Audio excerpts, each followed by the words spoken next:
नमस्कार, आपका स्वागत है फटाफट खबरों में। मैं हूं आपके साथ भावना रनौट। आज हम लेकर आए हैं बिहार के हर छोटे बड़े शहर की सबसे तेज और ताजा खबरें। तो चैनल को सब्सक्राइब कीजिए और वीडियो कहां से देख रहे हैं कमेंट बॉक्स में जरूर बताएं। बिहार में बिजली हुई सस्ती, नई दरों से लाखों उपभोक्ताओं को राहत। बिहार के बिजली उपभोक्ताओं के लिए अच्छी खबर है। चुनावी वर्ष में मुख्यमंत्री नीतीश कुमार ने प्रदेशवासियों को राहत देते हुए बिजली की दरों में कटौती की घोषणा की है। 1 अप्रैल से प्रभावी नई दरों के तहत ग्रामीण और शहरी उपभोक्ताओं को कम दर पर बिजली मिलेगी।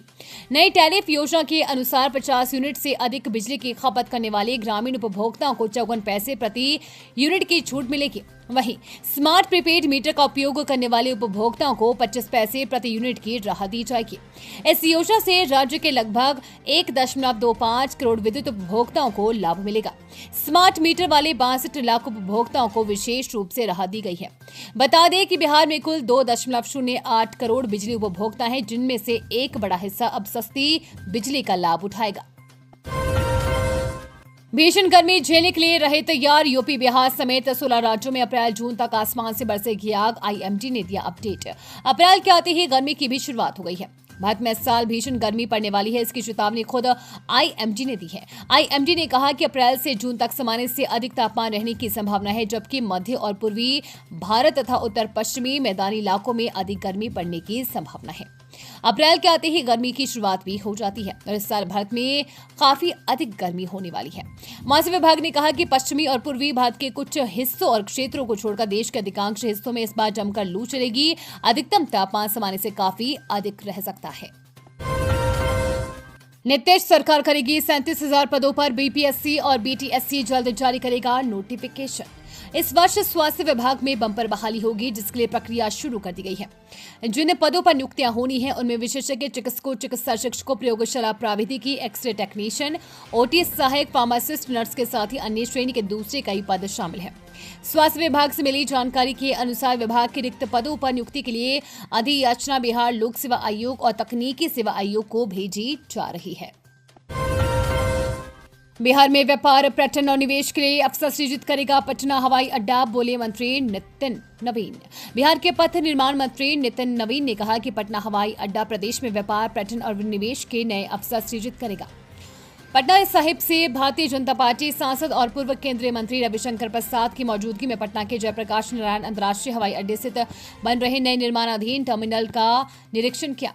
इस दौरान उन्होंने शेष कार्यों को तीव्र गति एवं उच्च गुणवत्ता के साथ पूरा करने के लिए आवश्यक दिशा निर्देश दिए।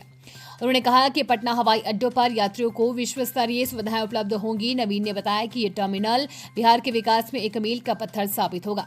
आधुनिक बुनियादी ढांचे से युक्त ये हवाई अड्डा राज्य में व्यापार, पर्यटन और निवेश के नए अवसर सृजित करेगा, जिससे बिहार की अर्थव्यवस्था को मजबूती मिलेगी।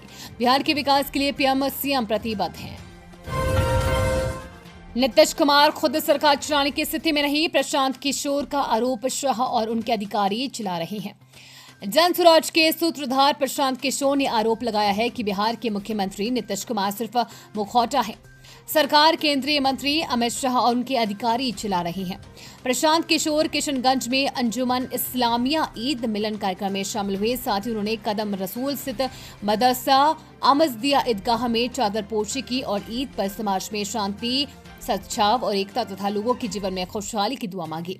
ईद मिलन कार्यक्रम के बाद किशोर ने मीडिया से बात करते हुए कहा कि पिछले कुछ सालों में नीतीश सरकार का इकबाल खत्म हो गया है। नीतीश कुमार खुद सरकार चलाने की स्थिति में नहीं है, बल्कि भारतीय जनता पार्टी ने उन्हें 13 करोड़ लोगों के ऊपर बैठा रखा है। उन्होंने आरोप लगाया कि नीतीश कुमार सिर्फ मुखौटा है, जबकि दिल्ली में बैठी सरकार और उनके अधीन कुछ अधिकारी सरकार चला रहे हैं। बिहार बना खुले में शौच से मुक्त राज्य। 10 वर्षों में बने 1.46 करोड़ शौचालय। बिहार ने ग्रामीण स्वच्छता के क्षेत्र में एक बड़ी उपलब्धि हासिल की है। बीते एक दशक में राज्य में 1.46 करोड़ से अधिक व्यक्तिगत शौचालयों का निर्माण किया गया है। ये सफलता लोहिया स्वच्छ बिहार अभियान के तहत प्राप्त हुए हैं, जो ग्रामीण विकास विभाग द्वारा संचालित किया जा रहा है।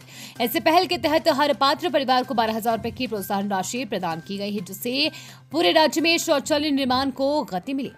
इसके अलावा लोहिया स्वच्छ बिहार अभियान के अंतर्गत अब तक 9,824 सामुदायिक स्वच्छता परिसरों का निर्माण कराया जा चुका है। अभियान के द्वितीय चरण के अंतर्गत 24.70 लाख नए शौचालयों का निर्माण पूरा कर लिया गया है। इस प्रकार पिछले 10 वर्षों में कुल 1.46 करोड़ से अधिक व्यक्तिगत शौचालयों का निर्माण हुआ है, जिससे बिहार पूर्णतः खुले में शौच मुक्त बन चुका है। श्यामा सरोवर पार्क में अब मुफ्त एंट्री बंद, प्रवेश के लिए देना होगा शुल्क, स्थानीय लोगों में नाराजगी। शेखपुरा शहर के लोकप्रिय श्यामा सरोवर पार्क में अब मुफ्त प्रवेश पूरी तरह से बंद कर दिया गया है। 1 अप्रैल से लागू हुए नए नियम के तहत पार्क में प्रवेश करने के लिए हर व्यक्ति को शुल्क देना होगा। ये निर्णय वन विभाग द्वारा लिया गया है, जिससे मॉर्निंग वॉक करने वाले लोगों में नाराजगी देखी जा रही है। वन विभाग ने पार्क के मुख्य गेट पर प्रवेश शुल्क से संबंधित एक रेट चार्ट लगाया है, जिसमें स्पष्ट किया गया है कि अब प्रत्येक व्यक्ति को 20 रुपए और बच्चों को 10 रुपए शुल्क देना होगा। इन शिक्षकों को स्कूलों में नहीं मिलेगी पोस्टिंग, शिक्षा विभाग ने दिए साफ निर्देश। ई शिक्षा कोष पोर्टल पर शपथ पत्र अपलोड नहीं करने वाले शिक्षकों का विद्यालय आवंटन स्थगित रखा जाएगा। इसके लिए शिक्षकों को 2 शपथ पत्र अपलोड करने होंगे। शिक्षकों का स्थानांतरण उनकी ओर से ई शिक्षा कोष पोर्टल पर दिए गए घोषणा के आलोक में होगा। इसमें यह उल्लेखित होगा कि उनकी ओर से दी जा रही सूचना में किसी प्रकार की गड़बड़ी पाए जाने पर अनुशासनात्मक कार्रवाई की जा सकेगी। साथ ही आवंटित किए गए जिले को वे स्वीकार करते हैं जहां प्राथमिकता के आधार पर रिक्त उपलब्ध नहीं होंगी, वहां उसके निकटतम विद्यालय के पंचायत प्रखंड में पदस्थापन करने पर उन्हें स्वीकार होगा। रक्सौल में नौकरी लगवाने के नाम पर ठगी, 600 लोगों को बंधक बनाया, पुलिस ने धोखेबाजों को चुंगल से ऐसे बचाया। बिहार के पूर्वी चंपारण जिले में 89 नाबालिगों सहित लगभग 600 लोगों को धोखेबाजों के चंगुल से बचाया गया। पुलिस ने सोमवार को ये जानकारी दी। पुलिस ने एक कंपनी से जुड़े 3 लोगों को गिरफ्तार भी किया है। इस कंपनी के लोग कथित तौर पर युवाओं एवं नाबालिगों को फर्जी नौकरी की पेशकश करके बंदी बना लेते थे और उनके परिवारों से पैसे ऐंठते थे।